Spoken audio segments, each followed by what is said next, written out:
Hello guys, and welcome back to another edition of Coach's Corner. Today we're going to tackle one main topic and be a little bit shorter than our normal longer Friday videos. Both of these avenues you can go down are going to be very helpful for you when training and getting back into a health and fitness routine.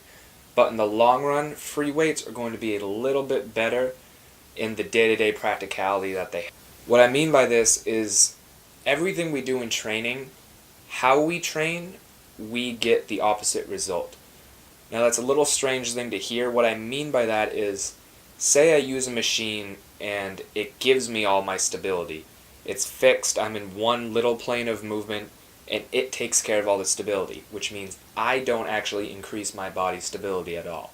Now if I'm training with free weights, or maybe even say something like a yoga ball, where there's not a lot of stability, my body then has to compensate for that, use all the tiny little muscles it has to create stability, and now I, in turn, have more stability down the road. We have a lot of very tiny little muscles that no one really thinks of when they train because they're not the big ones that everybody sees on the outside. But these little muscles are what make up a lot of the stability moving laterally and twisting in the body. Now don't get me wrong, at first machines can be very good for getting back into the gym, or especially if you have an injury or something like that. They're very good to start with, but I always recommend transitioning into free weights. And even at some point you can be doing both machines and free weights, working on the things that you have grasped already onto the free weight side, and then on a new movement start on a machine and then transition into free weights. But definitely always have free weights as your... The easiest example to look at for this is something called a Smith machine. Most gyms that people go to have this machine. It looks like a giant square or rectangle made out of metal with a bar fixed to the middle of it. You can do squats in them, deadlifts, rows, a lot of different things. But the point of this is that it is a very fixed piece of equipment. What I mean by that is it has all the metal holding everything perfectly in place, and the bar stays perfectly in line in one up and down movement.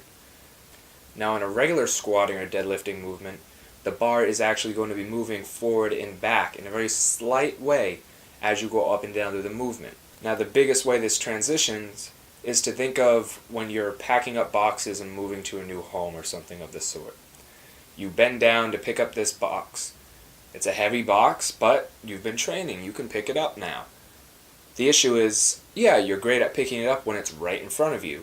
But say you bend down to pick it up and you start standing up and something in the box shifts over to one side and now you're bending laterally.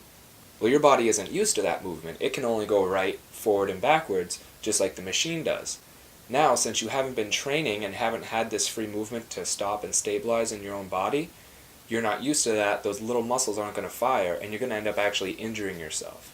Now again, that doesn't mean I don't want you to use machines at all. Like I said before, definitely start with them, or use them if you have an injury.